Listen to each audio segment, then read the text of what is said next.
वरदं विष्णुं शशिवर्णं चतुर्भुजं प्रसन्नवदनं ध्यायेत् सर्वविघ्नोपशान्तये। ईश्वरः साक्षात् तस्मै श्रीगुरवे नमः।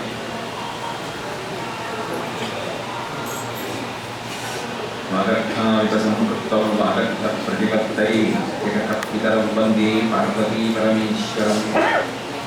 नारायणं नमस्कृत्य नरं चैव नरोत्तमं देवीं सरस्वतीं व्यासं ततो जयमुदीरयेत्। हरिः ओम्।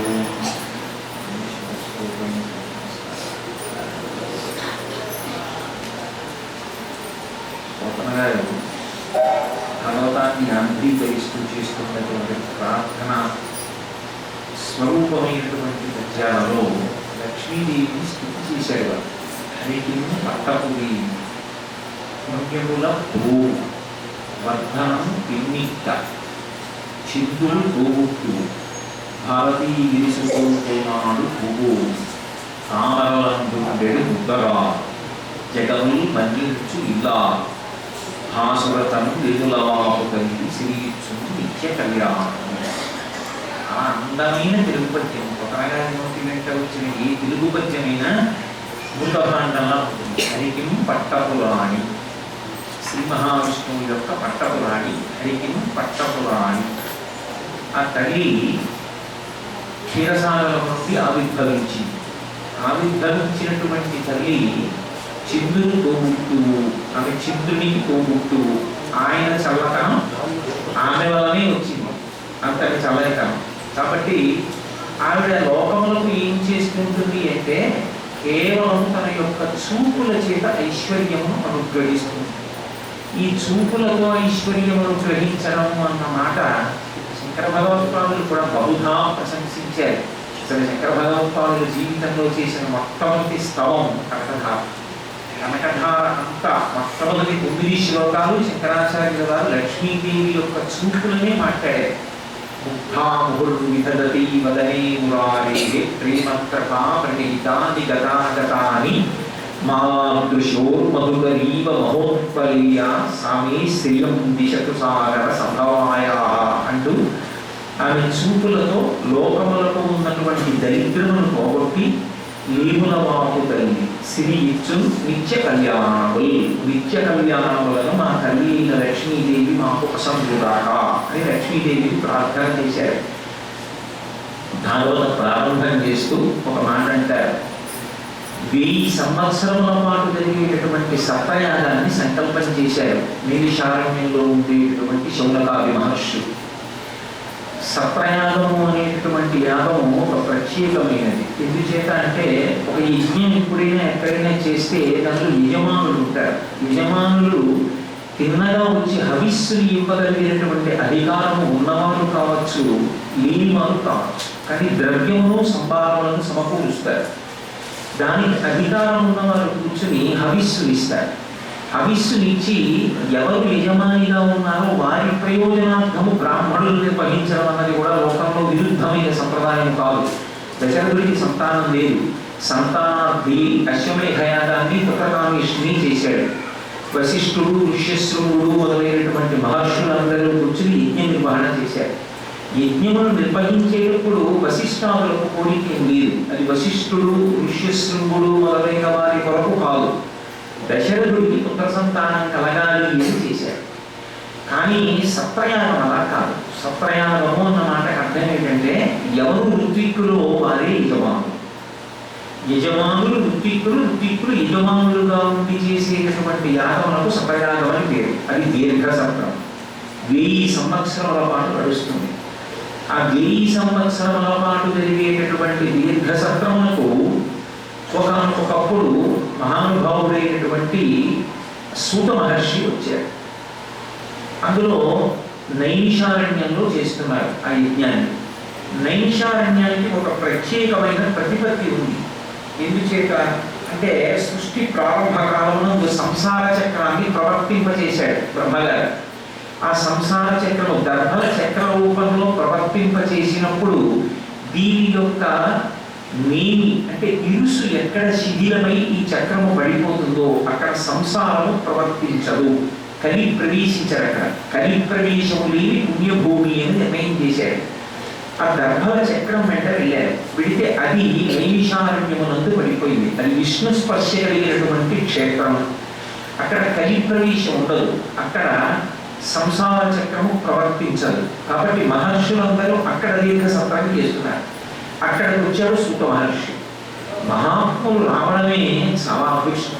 ఎందుచేత అంటే భాగవతంలోనే ఒక చోట అంటాడు నందుడు, పురకరాలు మహాత్ములు మా రథముల ఇండ్ల కడకు వచ్చుటెల్లను కారణము మంగళములకు మీరు వచ్చుట శుభము మాకు నిజము మహాత్మా అంటాడు.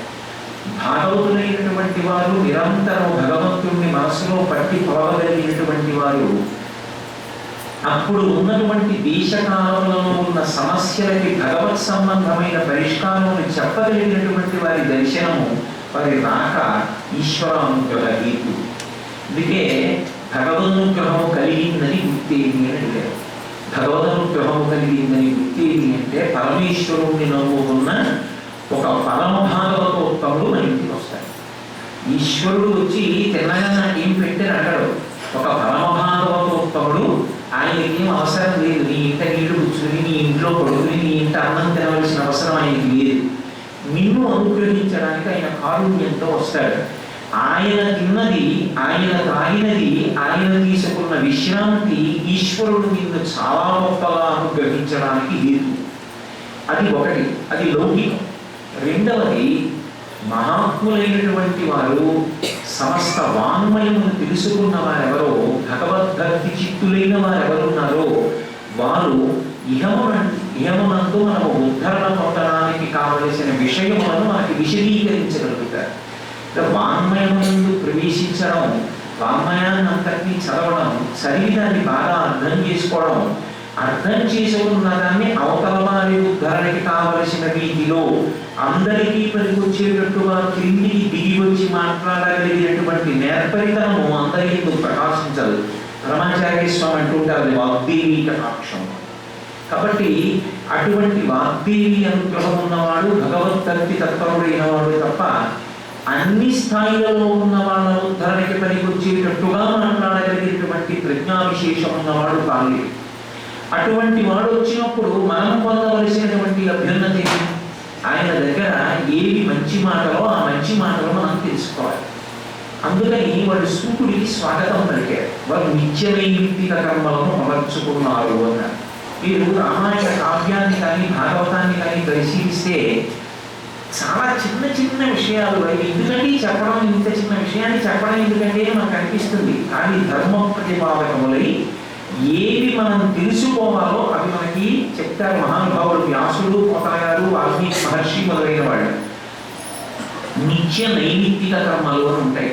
నిత్య కర్మ అసలు ఎప్పుడూ మానకూడదు. ఏ కారణము చేత మారడానికి వీలు లేదు. సంధ్యావందనం ఉంది, ఏదైనా మానేసేమో కానీ సంధ్యావందనం మారడానికి వీలు లేదు. సంధ్యావందనం చేయవలసిందే. సంధ్యాహీన అశుచి. అసలు సంధ్యావందనం చెయ్యని వాడు అశౌచముతో ఉంటాడు. కాబట్టి అటువంటి సంధ్యావందనాది కృత్యము కార్యక్రమములను నిర్వహించడం నిత్య విధి. నైమిత్తిక తిథి అంటే ఈశ్వరుని అనుగ్రహము పుష్కళముగా దేశకాలముల యందు వర్షింపబడుతుంది ఒక్కొక్కసారి. అది ఒక్కొక్క తిథి యందు మీరు చేసినది విశేష పుణ్యాన్ని మీకు సంతరింపచేస్తుంది. అప్పుడు మీరు విడిచిపెట్టకూడదు. వాల్మీకి మహర్షి శ్రీరామాయణంలో సుందరకాండలో ఒక మాట అంటారు, మహాత్ములకు కోపం వస్తుంది. మహాత్ములకు కోపం రావడం ఏంటి? మహాత్ముడు అంటేనే రిషడ్వర్గములని గెలిచిన వాడుగా ఆయనకి కోపం ఎందుకు రావడం అంటే వస్తుందన్నారు మహర్షి. దేనికి వస్తుంది అన్నారు అంటే కర్తవ్యమృతం కార్యం సతాం మమ్యముదీరయేత్. చెయ్యవలసిన పనిని చెయ్యవలసిన సమయానికి చెయ్యని వాడెవడో వాడిని చూసి మహాత్ములు ఆగ్రహిస్తారు. కాలము దేశము అంత ప్రధానం. ఏ సమయమునందు చేయవలసినది ఆ సమయమునందే చేయాలి. సూర్యోదయ పూర్వము వార్తాపత్రిక తాను చదవవలసింది సంధ్యావనానికి. ఎప్పుడు ఏది చెయ్యాలో అది చెయ్యాలి తప్ప చెయ్యవలసిన పని చేసినా ఎప్పుడు చెయ్యాలో అప్పుడు చెయ్యని వాడిని పెద్దలు ఆదరించాలి. పెద్దలు వృద్ధులు తమ ఆగ్రహం చెందుతారు అంటారు. కాబట్టి దేశకాలను వినియోగించగలిగినటువంటి నేర్పరితనము శాస్త్రము ద్వారా అందుకోవడం నైమిత్తిక విధిని ఆచరించాలి. నేను మీకు ఒక ఉదాహరణ చెప్పాలి అంటే, మనకి ఒక ప్రత్యేకమైన తిథి ఉంది, మహాళయ అమావాస్య. ఈ కర్ణుడి వల్ల వచ్చింది.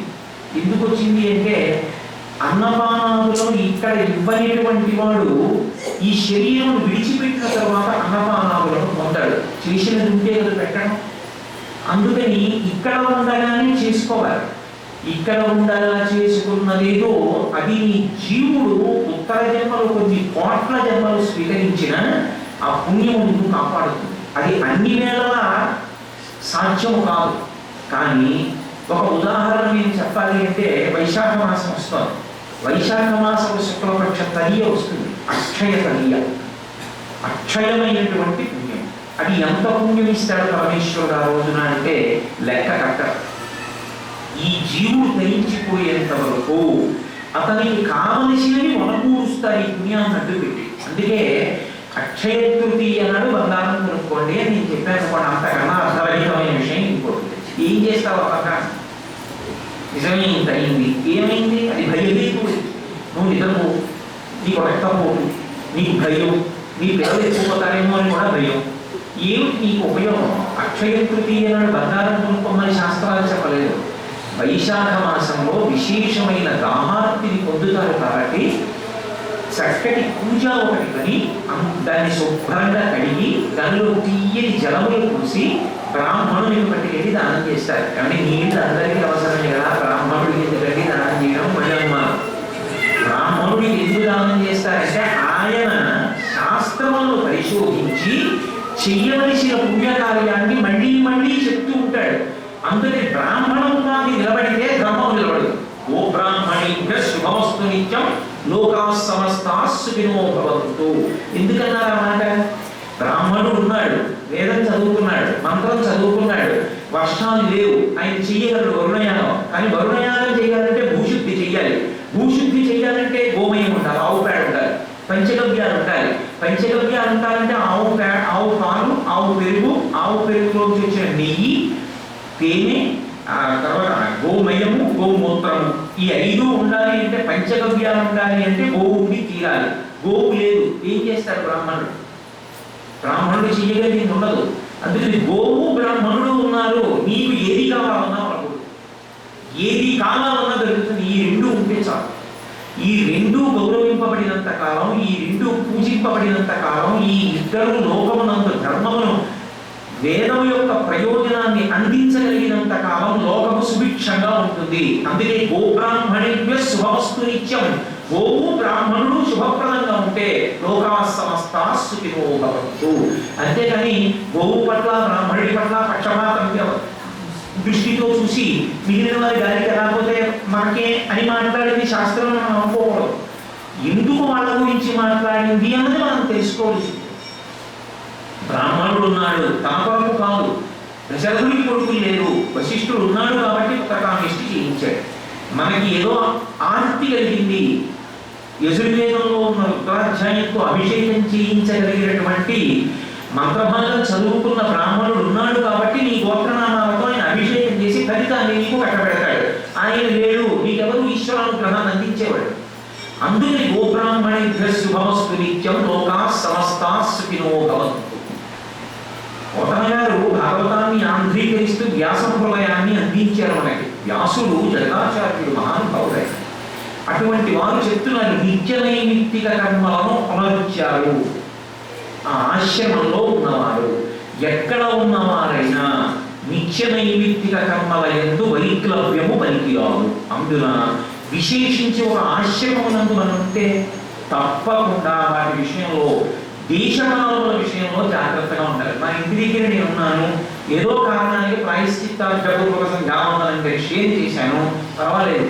ఇటువంటి పీఠానికి వచ్చాను అనుకోండి, ఈ పీఠంలో నేను ఉన్నప్పుడు వేళ దాటిపోయి నేను అభ్యమింపకూడదు.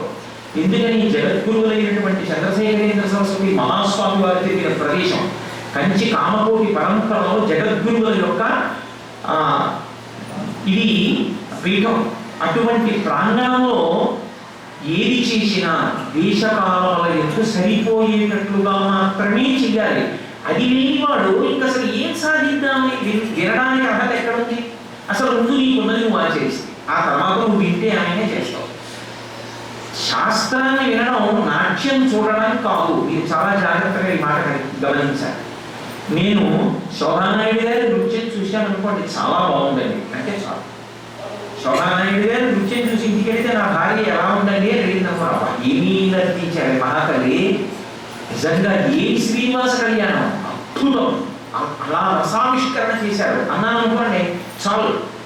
ఏం చేశారంటే ఎలా చేశారు చేసి చూపించండి అని మా ఆవిడ అనకూడదు, మీరు చేసి చూపించే ప్రయత్నం చేయకూడదు.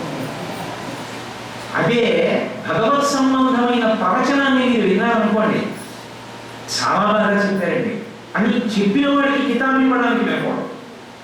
ఇచ్చారు మంచిదే, సమయం, కానీ అది నీ జీవితంలో అనుష్ఠాన పర్యంతంలోనికి తెచ్చుకుని ఎక్కడెక్కడ ఏవి దోషములు ఉన్నాయో వాటిని దిద్దుకోవడానికి పనికి రావాలి తప్ప అవతల వాడు బాగా చెప్పాడని ప్రశంస చేయడానికి పనికొస్తే నృత్యం కాదది. అది నీ జీవితానుష్ఠానాలకు సంబంధించింది. అది లేని వాడికి కొత్తగా చెప్పమని అడిగే అధికారం ఎక్కడు. అందుకే అడిగేవాడికి అధికారం ఉండాలి. అప్పుడు చెప్పేవాడి మనసు ద్రవిస్తుంది, ద్రవించి మాట్లాడతాడు.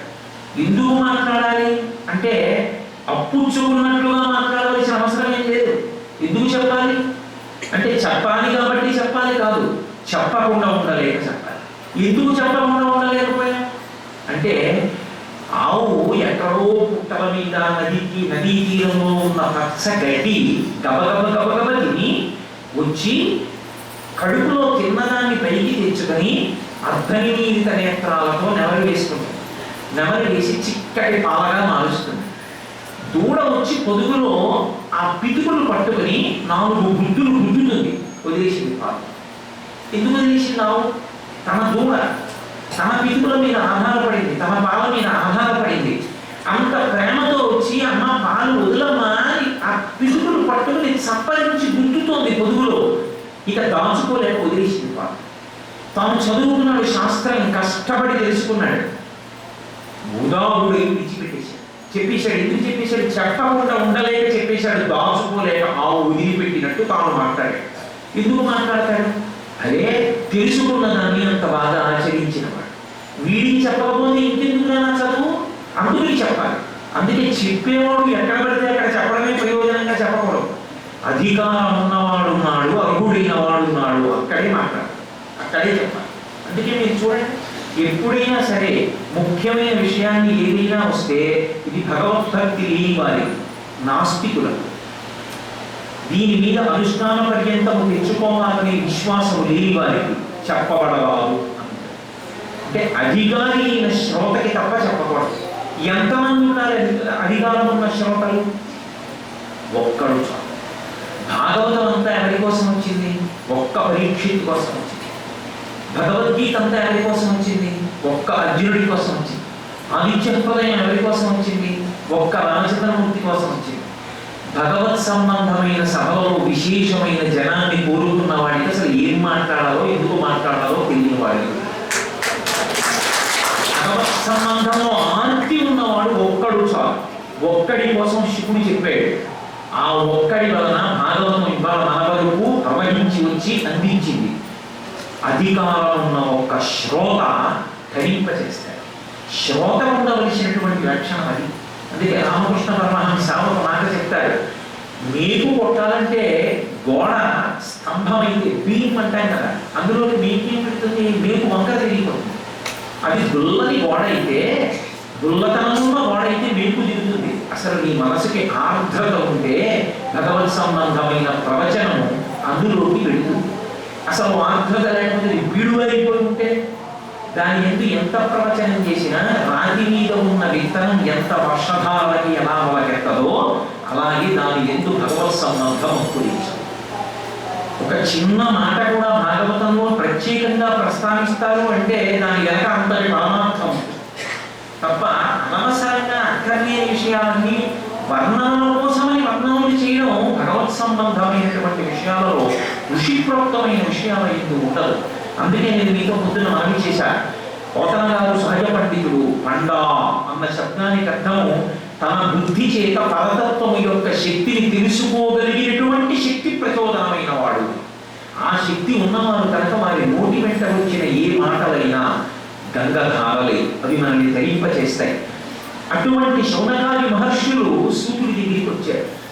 వచ్చి, అయా మీరు దేశకాలంలో ఎరిగినవారు, సమస్త శాస్త్రములను తెలుసుకున్నవారు, వ్యాస భగవానుడి దగ్గర సమస్త పురాణ వాంగ్మయము ఎరిగినవారు, కాబట్టి మీరు మాకు ఏది యోగ్యం అనుకుంటున్నారో, ఈ కాలమునందు మేము ఉన్న పరిస్థితులలో మా ఉద్ధరణకు ఏది హేతువో దానిని మాకు చెప్పండి.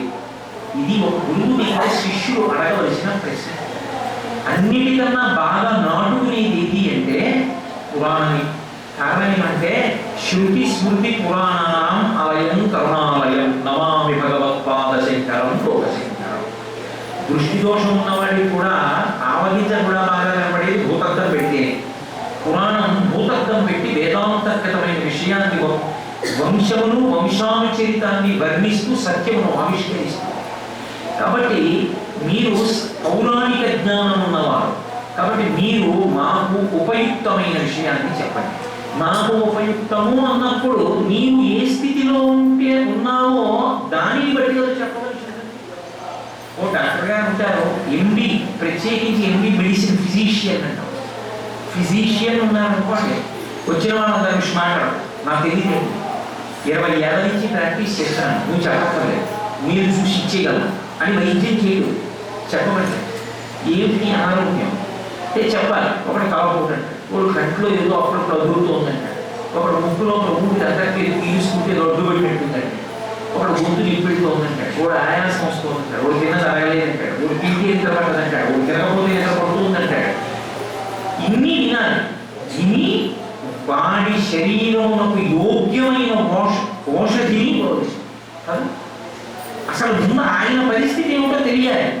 ఆయన ఏ పరిస్థితిలో ఉన్నాడో తెలియకుండా, ఆయనకి ఏం కావాలో తెలియకుండా తాను ఎలా మాట్లాడతాడు? ఆయనకి ఏం కావాలో చెప్పేవాడు నిర్ణయించుకుంటాడు. ఆయనకి ఏం కావాలో ఆయన ఉన్న పరిస్థితిని చెప్పి గురువున్నాడు. ఇది తాత్పర్యం. శృంగగిరి పీఠానికి చంద్రశేఖర భారతి మహానుభావుడు, జీవన్ముక్తులు, చంద్రశేఖరేంద్ర సరస్వతి, చంద్రశేఖర భారతి సమకాలి. చంద్రశేఖర భారతీ స్వామి గారి దగ్గరికి ఒక హైకోర్టు జడ్జి వెళ్ళి, నాకు ఫలానా మంత్రం ఉపదేశించి ఏంటంటాడు. నేను వైద్యుడిని, నువ్వు రోగివి, నీకు ఏ పరిస్థితిలో ఉన్నావో నాకు చెప్పు, నీ ఉన్న పరిస్థితిని బట్టి నేను మంత్రం ఇస్తాను, ఫలానా మంత్రం ఇవ్వమని నువ్వు నన్ను రాకూడదు. ఆయన ఏదో అడిగాడు, చంద్రశేఖర భారతి ఏదో పట్టించాడు, అవును నింపబడ్డాడు. కాబట్టి మనమున్న పరిస్థితి గురువుని చెప్పాలి. గురువుగారు నేను ఈ పరిస్థితిలో ఉన్నాను, ఈ స్థాయిలో ఉన్నాను, కాబట్టి నా ఉద్ధరణకి నన్ను మీరు దేనితో అనుగ్రహిద్దాం అనుకుంటున్నారో దానితో అనుగ్రహించండి అని చెప్పాలి. అందుకే అలా మాట్లాడారు శౌనకాది మహర్షులు. వాళ్ళు వాళ్ళ గురించి మాట్లాడలేదు, కేవలం నాకే, ఈ నైమిషారణ్యంలో ఉన్న వాళ్ళకే అని వాళ్ళు మాట్లాడలేదు. ఎందుకని అంటే అది సనాతన ధర్మం యొక్క ప్రత్యేకత. సనాతన ధర్మమునందు ఎప్పుడు మాట్లాడినా లోకా సమస్తా సుఖినో భవంతు, లోకమంతా బాగుండాలని మాట్లాడతాం. ఒక పూజ చేస్తే నేను బాగుండాలి, నా ఇంట్లో వాళ్ళు బాగుండాలి, నా ప్రసాదాలు తినేవాళ్ళే బాగుండాలని మాట్లాడుతున్నాం.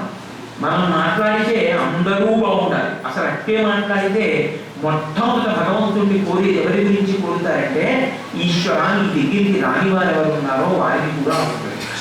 వచ్చిన నన్ను ఎలాగో అనుగ్రహిస్తావు, పాపం వైభవం తెలియక ఉండిపోయాడు వాడు, ఎప్పుడు వాడు పాషండు, వాడిని అనుగ్రహించే తండ్రి అని అడిగిన వాడు ఉందా తప్ప వాడు ఎప్పుడు వాడు ఎలాగోతే మనకి ఎందుకంటే అర్థం. అందుకే 108 నామాలతో పూజ, అష్టోత్తరం అంటాం. 108 ఎందుకు అంటే ఎవరు పుట్టినా 27 నక్షత్రాల యొక్క 4 పాదాలలోనే పుట్టాలి. 27 నక్షత్రాలకి 4 వేసి పాదాలు ఉంటే 27 × 4 108. 108 పాదాలలోనే ఈ జగత్తంతా పుడుతోంది, ఈ జగత్తంతా వెళ్తుంది. ఈ 108 పాదములలో పుట్టిన ప్రతి వారు క్షేమముగా ఉండుగాక. అందుకని అష్టోత్తరంతో పూజ. అయితే 112 ఉండకూడదా, 120 ఉండకూడదా, 300 ఉండకూడదా, 700 ఉండకూడదా, నీ భక్తి పొగితే సహస్రం అనంతం అన్ని నామాలతో పూజ. కాబట్టి లోకా సమస్తా సుఖినో భవంతు. ఇది తెలుసుకున్న వాళ్ళు అడుగుతున్నారు, అందుకొచ్చింది. అందుకు చెప్పాడు స్థుతుడు. చెప్పాలని ఎప్పుడు అనిపిస్తుందంటే, ఇది ఆ ప్రశ్న వేసేటటువంటి వాడి మనసు అటువంటిదైతే, అటువంటి ఆర్ద్రతతో కూడిన హృదయం ఉన్నవాడైతే పరమ సంతోషంతో గురువు మాట్లాడారు.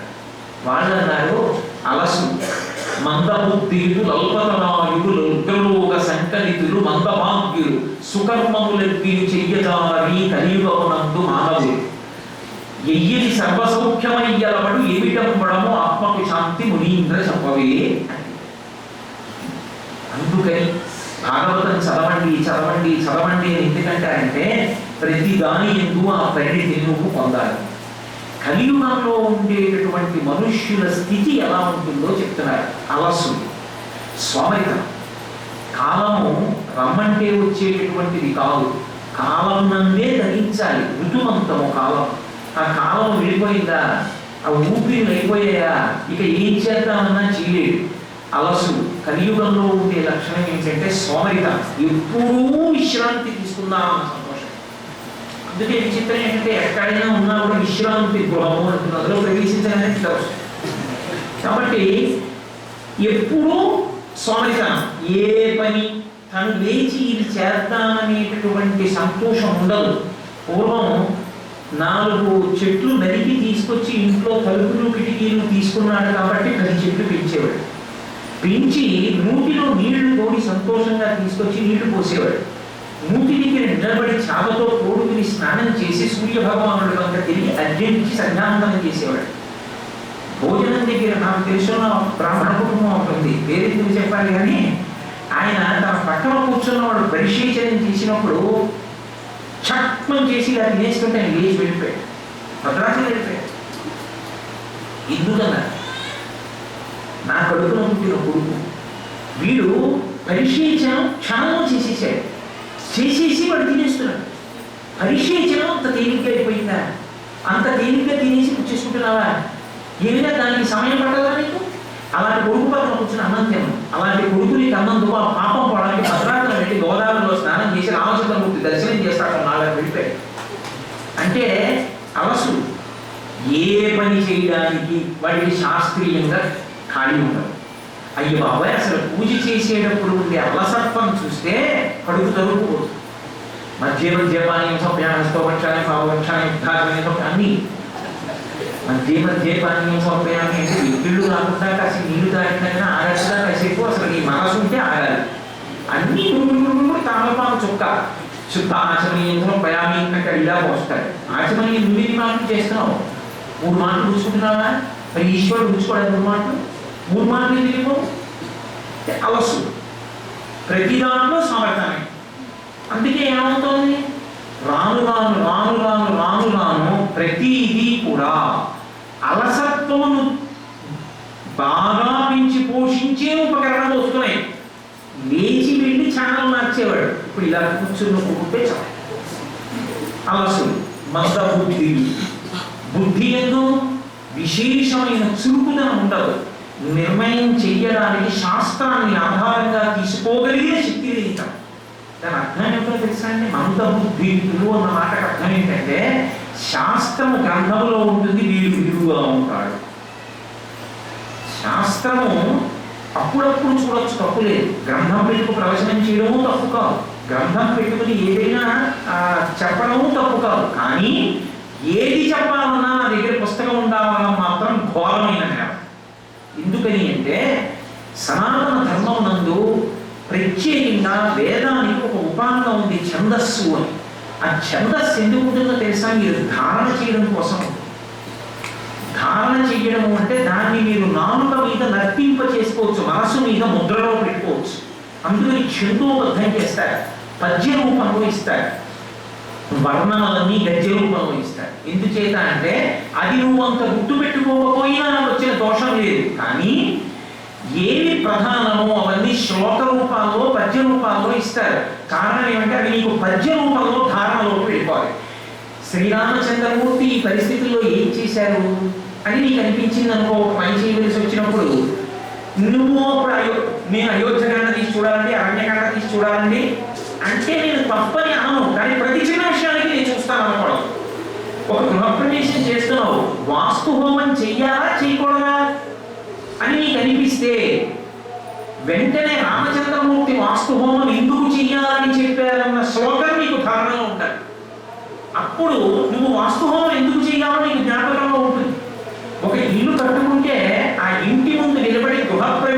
ముందు ఏ భావనతో నిలబడాలో పరమాస్మికాకుత్సాహ వర్ష శతం స్థితే స్వయం కురుచి దేశే క్రియాతు నితిమమ్మల అంటాడు లక్ష్మణస్వామి రామచంద్రమూర్తితో.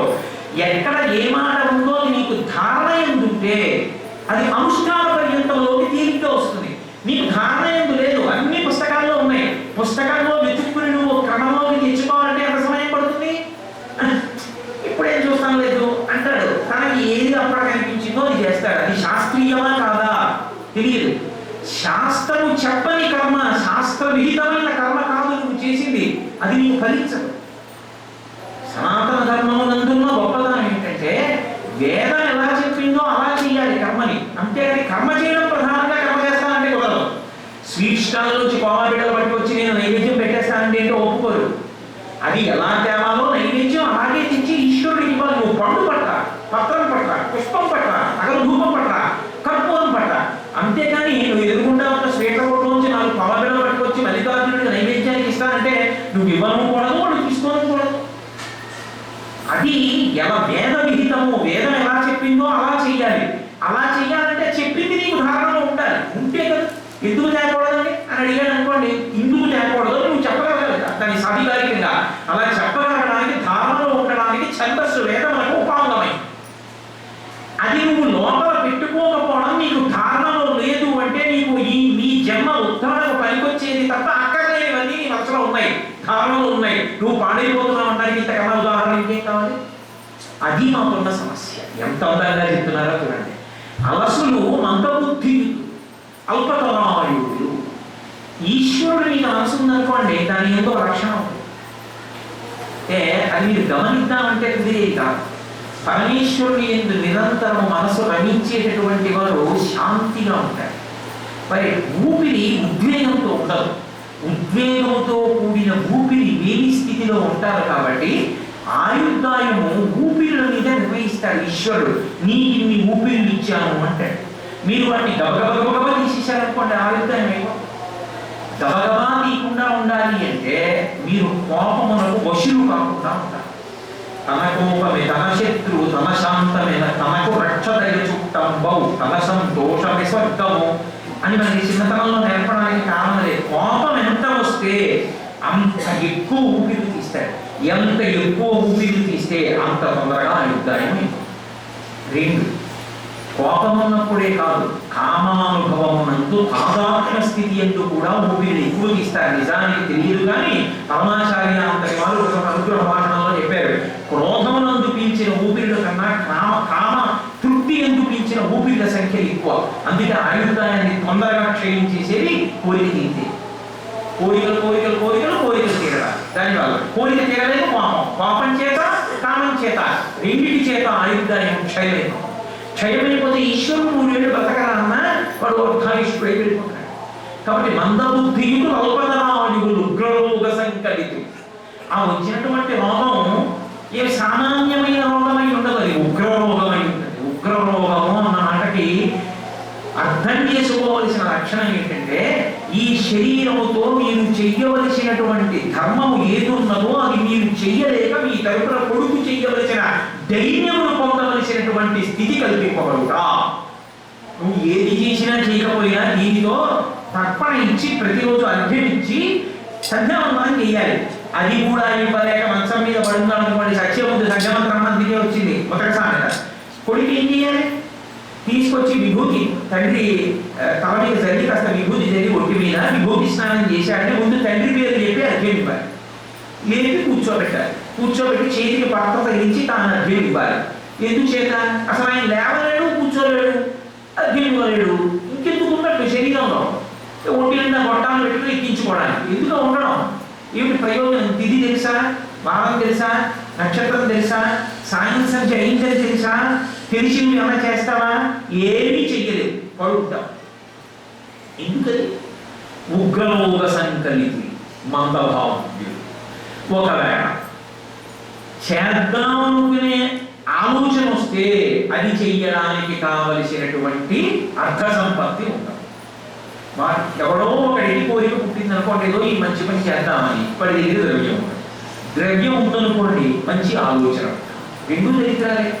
అదేంటంటే 2 దరిద్రాలు అలా అంటారేమో మీరు.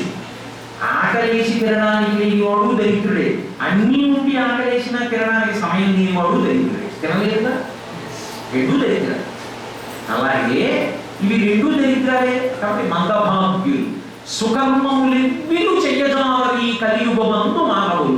కలియుగంలో సుకర్మ ఏదైనా మంచి కర్మ చేద్దాము అంటే చెయ్యడం అంత తేలికైన విషయము కాదు. సుకర్మములెవ్విలు చెయ్యజావరి కలియుగమందు మానవులు. కావున ఎయ్యని సర్వసౌఖ్యమయ్యలవాడు.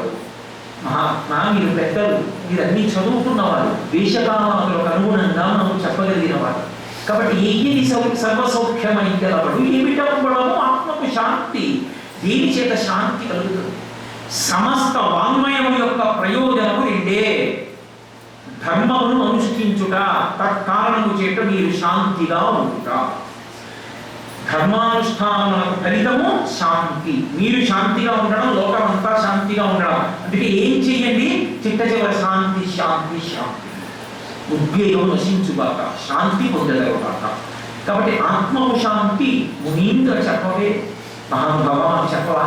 ఫలానాన్ని చెప్పండి అనలేదు, మా పరిస్థితిని బట్టి మాకు చెప్పండి. ఇది మా స్థితి. కాబట్టి మాకు యోగ్యమైనది చెప్పండి. మహానుభావుడు సూతుడు వెంటనే శుకబ్రహ్మకి, వ్యాసుడికి, ఆ తర్వాత మహాపురుషులకు నమస్కారం చేసి ప్రారంభం చేశాడు. ఎందుచేత అంటే, ఏది మీరు ప్రారంభం చెయ్యండి, మొదటి నమస్కారం ఎవరికి అంటే గురువుగారికి. అసలు యథార్థంగా మాట్లాడాలి అంటే మంచం నుంచి కాలు కింద పెడుతూ భూదేవికి నమస్కారం. కన్ను విప్పి చూసేటప్పుడు శ్రీ మహావిష్ణువు యొక్క మూర్తిని చూడాలి. చూసి శ్రీహరి శ్రీహరి శ్రీహరి అని మొదటి మాట నోటి వెంట 3 పర్యాయాలు ఇది రావాలి. ఆయన మేలుకొన్నారు అని గుర్తేమిటో తెలుసా? వెంకటేశ్ ఉండాలని నియమం లేదు. శ్రీహరి శ్రీహరి శ్రీహరి అని వినపడుతుంది. ప్రకటనంగా వైఖరి వాక్కుగా నిద్ర లేవగానే మొదటి 3 మాటలు అవే పడతాయి. అలా అని లేవాలి స్థితికారుడు శ్రీ మహావిష్ణువు. కార్యనిర్వహణ ఆయన వలననే జరుగుతుంది. నిద్రపోయేటప్పుడు 11 మాటలు శివనామం ఉచ్చరించి పడుకోవాలి. ఆయన స్వల్పకాలిక లయం నిద్ర ఇచ్చి మళ్ళీ ఇంద్రియములకు తేజస్సు తీస్తాడు. కాబట్టి శివకేశవ నామములతో రోజు నడుస్తూ ఉంటుంది. ఈ నడిచేటప్పుడు ఒక ప్రత్యేకమైనటువంటి లక్షణం ఉంటుంది. ఇందులో వాళ్ళు అడిగింది ఆత్మకు శాంతి మునీంద్ర చెప్పవే అని కాదు. మాకు ఇదిగో ఇలా నిత్యము భగవత్ సంబంధమైన వ్యవహారముతో నడవగలిగినటువంటి స్థితి కలగడానికి యోగ్యమైనటువంటి పరిస్థితి ఏదో అది మాకు చెప్పండి. చెప్పినప్పుడు నిద్ర మంచం నుంచి లేవగానే మొదటి నమస్కారం భూమాత. అందుకే సముద్రవసనేదేవి పర్వత స్థలమండలే విష్ణుపత్ని నమస్తుభ్యం పాదాహి క్షమస్వామి. నా కాలుతో పంపుతున్నానన్నా నిన్ను, నువ్వు లేకపోతే నా బతుకు లేదు, కాబట్టి నన్ను క్షమించు. మొదటి నమస్కారం భూమాత. 2వ నాలుగు కింద పెట్టి నిలబడవద్దని చెప్పారు. నిలబడడానికి వీలేదు. ఉత్తర క్షణం నేల మీద కింద పడాలి ప్రతిపాదన చేసి. నువ్వు ముట్టుకోకూడదు కాబట్టి, స్నానం చేయకూడదు కాబట్టి ఎదురుగుండా నీ గురువు గారు వచ్చి నిలబడ్డారు అని భావన చేయాలి. ఏది జ్ఞాపకం ఉన్నా లేకపోయినా, నువ్వు చేసే మంత్రముల ధ్యాన శ్లోక రూపం గుర్తు లేకపోయినా, గురువు గారి పాదముల జంట ఎలా ఉంటుందో మాత్రం మర్చిపోకూడదు. గురువు గారి పాదం మీద ఎక్కడ పుట్టుమనస ఉంటుందో కూడా జ్ఞాపకం. అందుకే అసలు గురువు గారు ఇచ్చేటటువంటి అనుగ్రహంలో కల్లా గొప్ప అనుగ్రహం ఏంటో తెలుసా? గురువు తన జీవితకాలం మొత్తం మీద ఆ ఒకరిద్దరిని అనుగ్రహిస్తాడు. ఎంతో సంతోషిస్తే గురువు 2 పాదములు తీసి నీ తల మీద పెట్టుకో అని కాళ్ళు ఇలా పైకెత్తుతారు. అందుకే పరమాచార్య 2 పాదాలు చాపి కూర్చుంటే ఆ 2 పాదములు కనపడేటువంటి మూర్తులు ఉంటాయి. నా పూజామందిరంలో కూడా ఉంటాయి. ఎందుచేత అంటే అమ్మవారు గురుమండలో సముద్రహరంలో శంకరాచార్యులు వారు అంటారు, శృతీనామూర్ధామో శిరసి తయవు దీహి శిరసి తయలా దీహి చరణవు అంటారు. అమ్మ నా తల మీద నీ కాళ్ళు పెట్టమ్మా, నీ పాదములు పెట్టమ్మా అంటారు. గురువు గారు ఎదురుగుండా నిలబడ్డారని భావన చేసి ప్రణిపాతం నమస్కారం. ప్రణిపాతం అంటే స్వర్ణదండం పడిపోయినట్టు పడిపోయి నమస్కరించాలి. గురువు గారి వందనంతో మొదలు. అసలు నిఖార్సుగా మాట్లాడితే వినాయకుడికి నమస్కారం కన్నా ముందు నమస్కారం గురువు గారి. గురువు గారికి నమస్కారం చేశాకే విఘ్నేశ్వరుడికి కూడా నమస్కారం. ఆయన కూడా మహానుభావుడు, గురువు పేరు చెప్తే పొందిపోతాడు విఘ్నేశ్వరుడు కూడా. కాబట్టి గురువులకు నమస్కరించిన నమస్కరించాడు సూతుడు ప్రారంభం చేసే ముందు. ఏది నువ్వు ప్రారంభం చేసినా అందులో ప్రత్యేకించి ప్రవచనం చేసేవారిని ఒక విషయం దృష్టిలో పెట్టుకోమంటారు. నేను చెప్తున్నానన్న భావనతో చెప్పవద్దు. నా గురువు నాకన్నా ఉన్నతాసనం మీద ఇక్కడే కూర్చున్నారు, వారి పాదములకు నమస్కరించారు, వారు నా ఒక అనుగ్రహ దృష్టితో చూస్తున్నారు. నేను మాట్లాడితే ఈ మైకు పెద్దది చేసి మాట్లాడినట్టు వారి అనుగ్రహ దృష్టి ప్రసాదం చేత నేను మాట్లాడుతున్నాను. ఇంత మాట్లాడించిన మా గురువులకు, పూర్వాచార్యులకు, గురు పరంపరకు మంగళమవుగాక. మంగళాచార్య వైపదాచార్య పురోగమయ్యి సర్వైశ్చ పూర్వైరాచార్యేషు సత్కృతాయాస్తు మంగళం అంటూ పూర్తి చేయాలి. అందుకని గురువే ఆలంబనం జీవితానికి. అటువంటి గురువుకి నమస్కరించడం చేత కాని జన్మ అర్ధరహితమైన జన్మ. అసలు ఆ జన్మకు అర్థం లేదు. గురువు గారు లేకపోతే నాకు గురువు గారు లేరండి అంటారేమో. ఎందుచేత? ఆధ్యాత్మికత ఎందు ప్రత్యేకించి ఈ సనాతన ధర్మమునందు గురువు లేని విద్య గుడ్డి విద్య. సంసార సాగరమును తరించడానికి గురువు ఉంటారు. ఆ గురువు ఎవరు అంటే మంత్రమును ఉపదేశం చేసినటువంటి గురువు గారు. ఆయనదే అత్యధికమైనటువంటి గురువు. ఆయనకి బోధక గురువు అంటారు. ఇక ఆ గురువు అందరికన్నా అధికుడు. ఆ గురువు కూడా తన శిష్యుడితో కలిసి నమస్కారం చేసేది ఎప్పుడు అంటే సూచక గురువు, వాచక గురువు, బోధక గురువు, పరమ గురువు, నిషిద్ధ గురువు అని గురువులు. ఇప్పుడు పరమ గురువు అంటే జగదాచార్యుడు, సరస్వతి మహాస్వామి వంటి వారి యొక్క మూర్తి ముందు కానీ వారి ముందు కానీ నిలబడితే ఇక అక్కడ గురువు గారి కాళ్ళకు నమస్కారం చేయరు. నేను అందుకే తరచు అంటూ ఉంటాను, అయ్యా నాకు చేయకండి, నాకు చేయకండి, మఠ ప్రాంగణం ఇక్కడ చేయకూడదు, ఇక్కడ చేయకూడదు అనుకుంటాను. కారణం ఏంటంటే ఇది మఠం, ఇది మఠ ప్రాంగణం, కంచి కామకోటి వారి యొక్క సంస్కారం అయినప్పుడు ఇక్కడ జగదాచార్యులే వారే ఉన్నట్టు అంతే. అయినప్పుడు అందరి నమస్కారం వారికి. నేనేమిటండి, నేనంతటి వాడిని. శృంగగిరి పీఠాధిపత్యం వహించిన చంద్రశేఖర భారతి కాలనీ వెళ్ళారు. వెళితే కాలనీలో శిష్యులందరూ వాళ్ళు వస్తుంటే నగర్మణ ప్రజయాధరైన త్యాగేన హితే అమృతత్వమానసహో అని నమస్కరిస్తున్నారు. ఆయన వెంటనే వద్దు ఆర్చేసి అదే గురువందనం చెయ్యాలి కదా అన్నారు. మీకు నాకు అందరికీ కాలనీ అగ్రహారందు శంకర భగవత్పాదులే గురువు. మనందరి నమస్కారములు వారికి. అందరం కలిసి ఒకటే చెప్తాం, సిద్ధి స్మృతి పురాణాయం కరుణాలయం నమామి భగవత్పాద శంకరం లోకశంకరం అంతే. నా బుద్ధన్న ఎక్కడ ఎలా ఉండి నమస్కరించాలో, ఎక్కడ నమస్కరించకూడదో నమస్కారం యొక్క వైశిష్ట్యమునందు తెలిసి ఉండాలి. తెలియకపోతే అది కొత్త అపచారం తీసుకొస్తుంది. గురువు గారికి ఇబ్బంది. ఎక్కడ పడితే అక్కడ గురువు గారిని నమస్కారం పెట్టేశారు అనుకోండి, గురువు గారికి ఇబ్బందిగా ఉంటుంది. అప్పుడు ఆయన ఏం చేయాలి? నువ్వు పడిపోయావు కాళ్ళ మీద, ఏం చేయాలి? అప్పుడు ఆయన శంకరాచార్య స్వామి ప్రభావం ప్రవహించి ఉంటుంది. అయ్యా అలా పడకండి పడకండి పడకండి అంటూ ఉండాలి. అలా అనిపించుకోకూడదు. మఠ ప్రాంగణంలోకి వెళ్ళాము, మనం నమస్కారం పెట్టలేదు, గురువు గారు ఏదో బాధపడిపోతారు అనుకోకూడదు. సంతోషిస్తారు, వీటికి తెలిసిందిరా ఈ నాళ్ళకి, కాబట్టి పెట్టట్లేదని సంతోషిస్తారని తెలుసుకోవాలి. కాబట్టి గురువుని నమస్కరించారు మహానుభావుడు. భాగవతం, శ్రీరామాయణం ఇటువంటి అద్భుతమైన గ్రంథముల యందు చెప్పబడేటటువంటి ప్రతి చిన్న విషయము కూడా మన జీవితానికి అనుష్ఠాన పర్యంతంలో తెచ్చుకోవలసినటువంటి విషయముల సమాహారం తప్ప నేను భాగవతం వింటున్నానండి అని సూతుడు వాళ్ళ గురువు గారికి నమస్కారం చేశాడు నాకు ఎందుకు అనుకోకూడదు. సూతుడే వాళ్ళ గురువు గారికి నమస్కారం చేసి మొదలెడితే నువ్వు నీ గురువు గారిని అంత గౌరవంగా చూడాలి, పరబ్రహ్మస్వరూపంగా చూడాలి గురువుని అని నువ్వు తెలుసుకోగలగాలి. అప్పుడు నీకు ఉద్ధరణ. అది నేను అడుగు ఎన్ని వింటే నీకు ఉపయోగం ఏంటి? అది కదా శ్రోత అధికారం నేను మీతో మనం చేశాను. కాబట్టి అటువంటి స్థితిలో సూతుడు నమస్కరించి ప్రారంభం చేశాడు. ప్రారంభం చేసి అమృతతుల్యమైనటువంటి మాటలు కొన్ని చెప్పాడు. కలియుగము కలి సాధువు, కలి సాధువు, కలి సాధువు అని 3 మాటలు అన్నాడు వ్యాస భగవాన్. ఇందులో భవిష్యత్ ఎందుకనాలి 3 మాటలు? కలి చాలా గొప్ప యుగం, కలియుగం చాలా గొప్ప యుగం, కలియుగం చాలా గొప్ప యుగం అన్నాడు. కలి ఎంత పాడు చేస్తాడో కలియుగంలో భగవంతుని యందు మనసు పెట్టిన వాడు అంత ఉద్ధరణ కూడా పొందుతాడు. ఎందుకంటే కలియుగానికి ముందున్న యుగాలలో మీరు స్త్రీకరణ శుద్ధిగా సంకల్పం చేస్తే మీకు దాని ఫలితం రాదు. నేను ఏదో ఒక అతిరిక్తం చేద్దాం అని నేను అనుకున్నాను అనుకోండి, నాకు